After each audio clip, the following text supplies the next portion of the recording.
अस्सलाम वालेकुम। कैसे हैं आप सब लोग? उम्मीद करता हूँ कि आप लोग खैर खैरियत से होंगे। आज का जो हमारा टॉपिक है और जो हम वीडियो बना रहे हैं ये प्राइमरी फाइनेंशियल स्टेटमेंट है। सॉरी, इससे पहली वीडियोस में हमने asset, revenue, income and retain earning के बारे में बताया था, लाइबिलिटीज़ के बारे में बताया था। आज हम पढ़ेंगे कि फाइनेंशियल स्टेटमेंट क्या चीज़ होते हैं, ये किस तरह बनाते हैं और इसकी पर्पस क्या होते हैं। भी हो आप किस तरह इस फाइनेंशियल स्टेटमेंट को यूज़ करके अपने इन्वेस्टमेंट डिसीजन और अदर डिसीजन जो होते हैं वो किस तरह लेते हैं। आज हम सिर्फ यही डिस्कस कर लेंगे कि फाइनेंशियल स्टेटमेंट किस तरह बनाते हैं और ये चीज़ क्या है।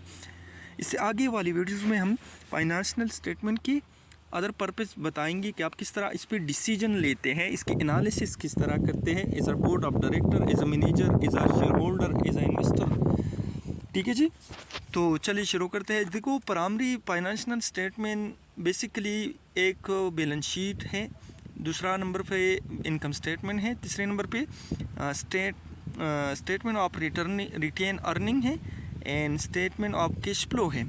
आज हम पढ़ेंगे कि बैलेंस शीट क्या चीज़ है, तो शुरू करते हैं। देखो जी, प्राइमरी फाइनेंशियल स्टेटमेंट जितनी भी है ये हमें क्या बताते हैं, हमें current financial status of the company बताते हैं। इस क्वेश्चन को आंसराइज करते हैं, आंसर देते हैं। दूसरी, what was the company operating result for the period. तीसरे, how did the company obtain and use cash during the period. ये जो क्वेश्चन है इस सारे क्वेश्चन को आंसर देते हैं फाइनेंशियल स्टेटमेंट्स। वो आज हम जो पढ़ने जा रहे हैं ये बैलेंस शीट है। पहले हम बैलेंस शीट को पढ़ लेंगे, इसके बाद इनकम स्टेटमेंट, फिर रिटेन अर्निंग, फिर कैश फ्लो।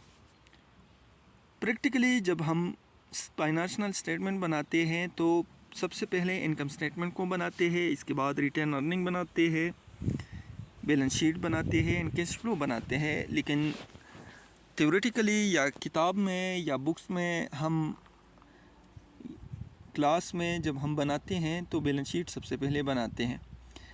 बैलेंस शीट क्या चीज़ है, ये एक्चुअली हमें financial position of the company show करते हैं कि कंपनी की फाइनेंशियल पोजीशन क्या है, उसके एसेट कितने हैं, उस पे लाइबिलिटीज़ कितने हैं, उसके ओनर इक्विटीज़ कितने हैं। ये हमें बताते हैं कि जो एसेट इस कंपनी के साथ है या ओनर इक्विटीज़ के साथ है या लाइबिलिटीज़ है, हमें इन सब चीज़ों के बारे में बैलेंस शीट से पता चलता है। और ये बैलेंस शीट हमें ये भी बताता है कि ये जो कंपनी के साथ जो एसेट है करंटली जो वर्किंग कर रही है, जो प्रॉफिट जनरेट करते हैं, क्या ये अपनी लाइबिलिटीज़ को पे करने के काबिल है, क्या ये कंपनी अपनी फाइनेंशियल जो लाइबिलिटीज़ उसने ली हैं क्या उसे पे करने के काबिल है। ये सब पता चलता है बैलेंस शीट से। किस तरह पता चलता है, इस पे प्रॉपरली एनालिसिस हम करके आगे आने वाली वीडियोस में हम आप लोगों को प्रैक्टिकली शो कर लेंगे। Summary of the financial position, summary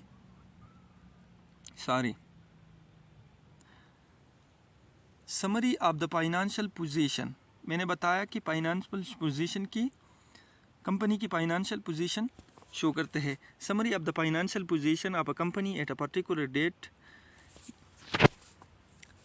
asset क्या चीज़ है, asset cash, account receivable, inventory, land, building, equipment and intangible items. Liabilities क्या चीज़ है, account payable, note payable and mortgage pebbles.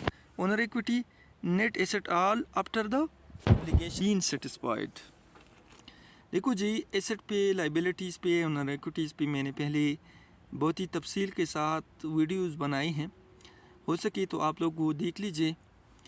Asset actually वो रिसोर्सेज होते हैं जिनसे कंपनी रेवेन्यू जनरेट करते हैं, जिनसे कंपनी प्रॉफिट जनरेट करते हैं। लाइबिलिटीज़ एक्चुअली करंट ऑब्लिगेशन होते हैं। अब द कंपनी ओनर्स इन्वेस्ट करते हैं बिज़नेस में उसको हम ओनर इक्विटीज़ शॉर्ट लफ्ज़ों में बताते हैं।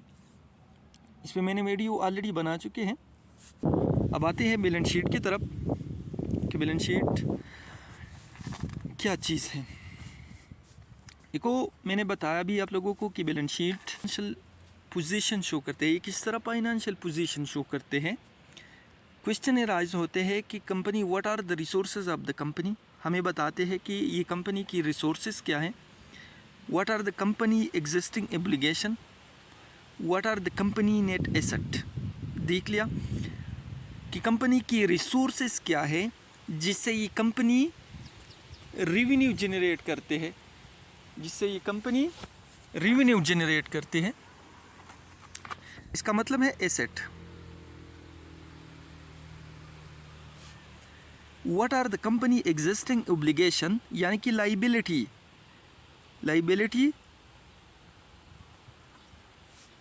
कंपनी पे ऑलरेडी लाइबिलिटी कितने हैं। What are the company net asset, यानी कि ओनर इक्विटी। देख लिया, ये हमें बताते हैं कि कंपनी की करंटली रिसोर्सेज क्या है कि कंपनी के रिसोर्सेज के बारे में। ये हमें बताता है the existing liabilities of the company. ये हमें बताता है द कंपनी नेट एसेट। किसी भी बैलेंस शीट को बनाने के लिए सबसे पहले अकाउंटिंग इक्वेशन समझना ज़रूरी है। अकाउंटिंग इक्वेशन, इसमें मैं एक अलग वीडियो बना दूंगा, लेकिन यहाँ पे आप लोग सिर्फ इतना समझ लीजिए कि एसेट हमारे साथ इक्वल होते हैं लाइबिलिटीज़ प्लस ओनर इक्विटीज़ के। किस तरह? देखो, जो हमारे पास जो एसेट होते हैं, जो असासे होते हैं, या तो हमने ये अपनी जो बिज़नेस में इन्वेस्ट की है उससे ख़रीदी है, या इसके लिए बैंक वगैरह से लोन लिया है और इस एसेट को फाइनेंस किया हुआ है। ये एक बेसिक इक्वेशन है, इसके थ्रू हम बैलेंस शीट बनाते हैं। एसेट का मतलब है वो रिसोर्सेज जिससे हम रेवेन्यू जनरेट करते हैं। लाइबिलिटीज़ इस रिसोर्सेज को फाइनेंस करने की चीज़ें। देखो, या तो हम ये एसेट लाइबिलिटीज़ के थ्रू फाइनेंस करते हैं, या हम ओनर इक्विटी के ज़रिए फाइनेंस करते हैं। ये लाइबिलिटीज़ क्या चीज़ है, ओनर इक्विटीज़ क्या चीज़ है, ये एक अलग दुनिया है। आज हम सिर्फ इतना पढ़ लेंगे कि जो रिसोर्सेज होते हैं कंपनी की, या तो लाइबिलिटीज़ से या ओनर इक्विटी से हम फाइनेंस करते हैं। Creditors claims against resources. Liabilities it is actually the creditor या द आउटसाइडर क्लेम्स होते हैं against the asset, against the resources which we use to generate revenue. और owner equity actually the owner claims होते हैं against the resources which we use to generate revenue, mean asset। इन दोनों liabilities and owner equities, एक owners के claims होते हैं against the resources which we use to generate revenue, and एक outsider मतलब जो जिससे अपने कर्जा लिया होता है, जो creditors होते हैं उनकी claims होते हैं। ठीक है जी। बैलेंस शीट, ये है बैलेंस शीट। देखो जी, बैलेंस शीट हम बनाते किस तरह है। देखो जी, ये है बैलेंस शीट। सबसे पहले हम दरमियान में कंपनी की नेम ऑफ द स्टेटमेंट यानी कि बैलेंस शीट, और इसके साथ ईयर एंड डेट, स्पेसिफिक जो डेट होता है, स्पेसिफिक जो ईयर होता है, उसी के लिए बनाते हैं। ये तीन चीज़ें ये हेडिंग में आते हैं। इससे मेन बॉडी में जो आते हैं, एक तरफ पे हम एसेट लिखते हैं, दूसरी तरफ पे लाइबिलिटीज़ एंड ओनर इक्विटीज़। हमने पिछली स्लाइड में आप लोगों को बताया कि एसेट बराबर होते हैं लाइबिलिटीज़ के, ओनर इक्विटीज़ की। एसेट क्या चीज़ है, हमने बताया कि वो रिसोर्स जिसके ज़रिए हम रेवेन्यू जनरेट करते हैं। लाइबिलिटीज़ क्या चीज़ है, लाइबिलिटीज़ एक्चुअली इस रिसोर्सेज जिससे हम रेवेन्यू जनरेट करते हैं, उन रिसोर्सेज को फाइनेंस करने के लिए जो हम कर्जा लेते हैं उसको हम लाइबिलिटीज़ कहते हैं। या ये भी कह सकते हैं कि it is the claim of outsider on the total asset of company, या ये भी कह सकते हैं।